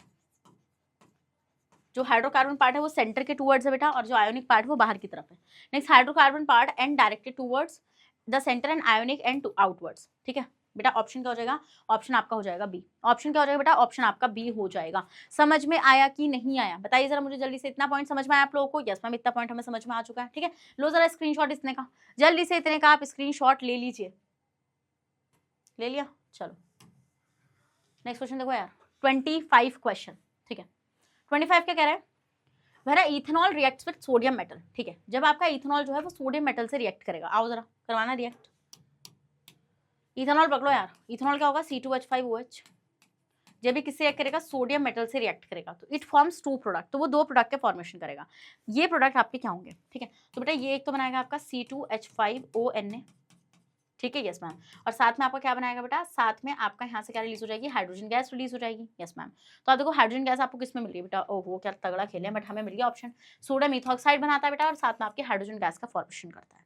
क्या, सोडियम हाइड्रोक्साइड बनाता है बेटा आपका, और साथ में हाइड्रोजन गैस का फॉर्मेशन करता है। और ये जो आपके हाइड्रोजन गैस बेटा यहाँ पे बनती है ना, ये हाइड्रोजन के जो आपके बबल्स होते हैं, क्या, ये जो आपके हाइड्रोजन के बबल्स होते हैं बेटा, बेसिकली उससे हमें पता चलता है। और अब आप बोलोगे हाइड्रोजन गैस का पता कैसे चलेगा बेटा, हाइड्रोजन गैस का पता चलेगा ना, वो बर्निंग कैंडल ले आओ, कोई भी बर्निंग लाइटर ले आओ, कुछ भी ले आओ, बेसिकली अगर वो पॉप साउंड प्रोड्यूस हो रहा है, पटाखे ऐसे पुट पुट पुट फूट रहे हैं, तो मतलब वो हाइड्रोजन गैस है। चलिए भाई नेक्स्ट चलते हैं 26, विनेगर इस किसका सोल्यूशन होता है, तो vinegar is a solution of 5 to 8% of ethanoic acid in a water. ठीक है, तो ऑप्शन क्या हो जाएगा बेटा, ऑप्शन आपका हो जाएगा बी। ठीक है, यस मैम, 50 से 80%। ये विनेगर है क्या है, ये विनेगर नहीं, वो फिर पूरा इथेनोइक एसिड ही बना लो उसमें। चलो नेक्स्ट आते हैं बेटा आपको 27, one of the following substance is not added to make a denatured alcohol, this is. सबसे पहले आते हैं बेटा आपका एक कॉन्सेप्ट तगड़ा करते हैं यहाँ पे, डीनेचर्ड अल्कोहल क्या होता है। देखो डीनेचर्ड अल्कोहल होता है जब आप अल्कोहल को डिस्ट्रॉय कर देते हैं, मतलब कि unfit for drinking, unfit for drinking.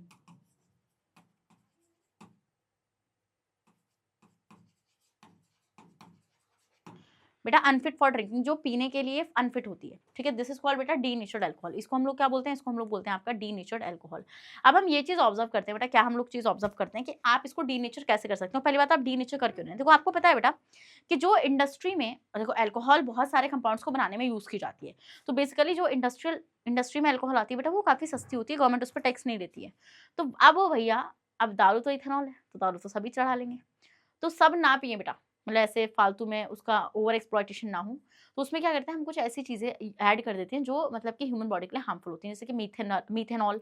Methanol क्या होता है बेटा, पॉइजनस होता है। अगर किसी ने पी लिया तो अंधा हो जाएगा, वो मर जाएगा, उसकी डेथ हो जाएगी, क्योंकि उसकी ऑप्टिक नर्व डैमेज हो जाती है, तो वो अंधा हो जाएगा, उसकी डेथ हो जाएगी। सेल का प्रोटोप्लाज्म क्या हो जाता है बेटा, क्लॉट कर जाता है, जिसकी वजह से सेल जिंदा नहीं रह पाती है, डेथ हो जाती है। नेक्स्ट बेटा कॉपर सल्फेट का सोल्यूशन हम लोग ऐड कर देते हैं, पायरिडीन को हम लोग ऐड कर देते हैं, ठीक है। जो भी मैंने बोला होगा वो यहाँ पे सब ऐड हो रहा होगा, हाँ, बस क्लोरोफॉर्म को छोड़ के। बेटा क्लोरोफॉर्म को छोड़कर हम लोग वो जितनी भी तीनों चीजें बेटा उनको ऐड कर देते हैं। स्क्रीनशॉट लो। और बेटा ये अल्कोहल हो जाती है आपकी unfit for drinking, that is why it is called as denatured alcohol. Next, अरे 28th question, one of the following organic compound can not decolourise the red brown colour of bromine water, this compound is. अरे भैया मतलब कि ये बोल रहे हैं बेटा कौन सा ऐसा कंपाउंड है जो क्लोरीन नहीं, ब्रोमीन कलर, मतलब ब्रोमीन वाटर का जो ब्राउन कलर उसको डीकलराइज नहीं कर सकता, ठीक है। तो आपको ये चीज मैं आपको बता दूं बेटा, ये टेस्ट होता है for saturated and unsaturated hydrocarbon, ठीक है, for saturated and unsaturated hydrocarbon, ठीक है। अगर आपको ये चीज पता करनी है बेटा कि कौन सा सैचुरेटेड हाइड्रोकार्बन है, कौन सा अनसैचुरेटेड, मतलब कि मान लीजिए मैंने आपको 2 टेस्ट ट्यूब दी, ठीक है, एक में मैंने आपको कुकिंग ऑयल दे दिया और एक में मैंने आपको दे दिया बटर, और मैंने आपसे बोला बताओ भाई कौन सा सैचुरेटेड है कौन सा अनसैचुरेटेड है, तो आप वहाँ पे ब्रोमीन वाटर टेस्ट करते हो। होता क्या है बेटा, होता यह है कि आपका जब अनसैचुरेटेड के साथ ब्रोमीन रिएक्ट करता है बेटा, ठीक है, ब्रोमीन वाटर को जब आप ऐड करते हो तो आपका जो ब्राउन कलर है ना वो क्या हो जाता है बेटा, वो डीकलराइज हो जाता है। क्या हो जाता है बेटा, वो आपका हो जाता है डीकलराइज। Yes ma'am. और आपका जो सैचुरेटेड है बेटा, जब आप सैचुरेटेड में ब्रोमीन वाटर को ऐड करते हो, क्या बेटा, जब आप सैचुरेटेड में ब्रोमीन वाटर को ऐड करते हो तो आपका जो कलर है वो इंटैक्ट रहता है, ठीक है। आपका वो कलर क्या रहेगा बेटा, इंटैक्ट रहेगा। मतलब इसमें से सिंपल सा है, एक सैचुरेटेड कंपाउंड निकाल दो, बात खत्म। और सैचुरेटेड कंपाउंड क्या होते हैं बेटा, आपके सैचुरेटेड कंपाउंड होते हैं बेटा आपके एल्केन्स। एल्केन्स का बेटा मैंने आपको गोल्डन रूल बता रखा है, फॉर्मूला देख के क्या करना है, कार्बन के नंबर को डबल करो। अगर हाइड्रोजन कार्बन के नंबर को डबल होने के बाद आपके 2 हाइड्रोजन एक्स्ट्रा आ रहे हैं उस डबल अमाउंट ऑफ नंबर से, तो आपका वो एल्केन है। पहला देखो C14H28, तो 14 को डबल करोगे तो 28 रहेगा। तो कार्बन का नंबर डबल करने के बाद तो हाइड्रोजन का नंबर इक्वल आ रहा है, तो मतलब ये आपका अनसैचुरेटेड है, ऑप्शन से बाहर करो। नेक्स्ट है C17H12, 17 को डबल करोगे तो 7 को डबल C7H12, 7 को डबल करोगे तो क्या आएगा बेटा, 14 आएगा।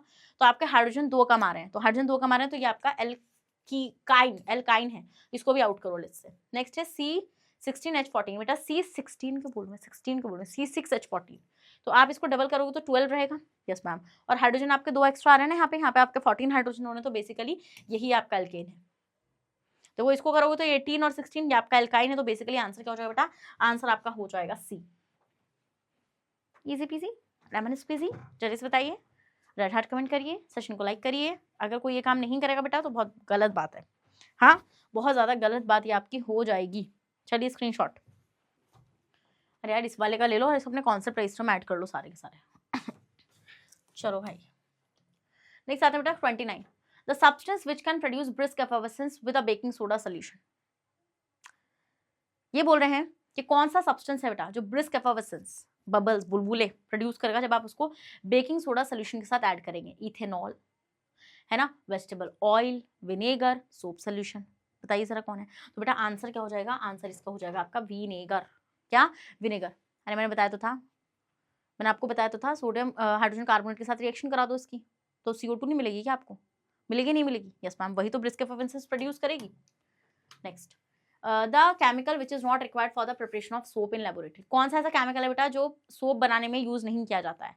वेजिटेबल ऑयल बेटा लगेगा ही लगेगा, baking soda, caustic soda, common salt, ठीक है। तो बेटा आपको ये चीज पता है, हम लोग यहाँ पे NaOH में ऐड करते हैं, NaOH में ऐड करते हैं, तो मतलब क्या आपका क्या हो जाएगा यहाँ पे, आपका आंसर हो जाएगा बेकिंग सोडा। बेकिंग सोडा थोड़ी ऐड करोगे, कास्टिक सोडा NaOH होता है आपका, सोडियम हाइड्रोक्साइड, ठीक है, उसको आपको ऐड करना पड़ता है। आपको ये चीज पता होगी, आपको उसको ऐड करना पड़ता है ना। यस मैम, उसको आपको ऐड करना पड़ता है। सो बेसिकली सोप बनाने में बेटा हम लोग बेकिंग सोडा का इस्तेमाल नहीं करते हैं। तो this is all about for this amazing and wonderful session of MCQs। I hope आपको समझ में आ चुके हैं। अगर समझ में आ गए तो इसी बात पर रेड हार्ट कमेंट करो और सेशन को भी लाइक कर दो। आपको पता है बेटा Magnet Brains is the only platform in India where you can access high quality content, वो भी बिल्कुल फ्री ऑफ कॉस्ट। अगर बेटा आप लोग सीबीएसई बोर्ड से आते हैं, हम आपको केजी से लेकर क्लास 12 तक की free of cost classes provide कराते हैं। अगर आप लोग दिल्ली, बिहार, यूपी, एमपी, राजस्थान बेटा इन बोर्ड से आते हैं तो हम आपको प्रोवाइड कराते हैं 6 से लेके क्लास 12 तक की free of cost classes. Students, अगर आपको e books and e notes चाहिए तो उसका लिंक मिल जाएगा नीचे आपको डिस्क्रिप्शन बॉक्स में, जाइए और जाकर ग्रैब कर लीजिए। और आप हमें फॉलो कर सकते हैं through YouTube, Facebook, Instagram, Twitter and WhatsApp. इन सब के थ्रू बेटा आप हमें जल्दी से फॉलो भी कर लीजिए, क्योंकि आपको पता है बेटा we are the only platform in India way you can access high quality content, वो भी बिल्कुल फ्री ऑफ कॉस्ट। अब मैं मिलूंगी बेटा आपसे नेक्स्ट सेशन में, जहां पर डिस्कस करेंगे मोस्ट इंपॉर्टेंट क्वेश्चंस को। जब तक अपना ख्याल रखेगा और बने रहेगा बेटा मेरे साथ मैग्नेट ब्रेन्स पर। Thank you so much.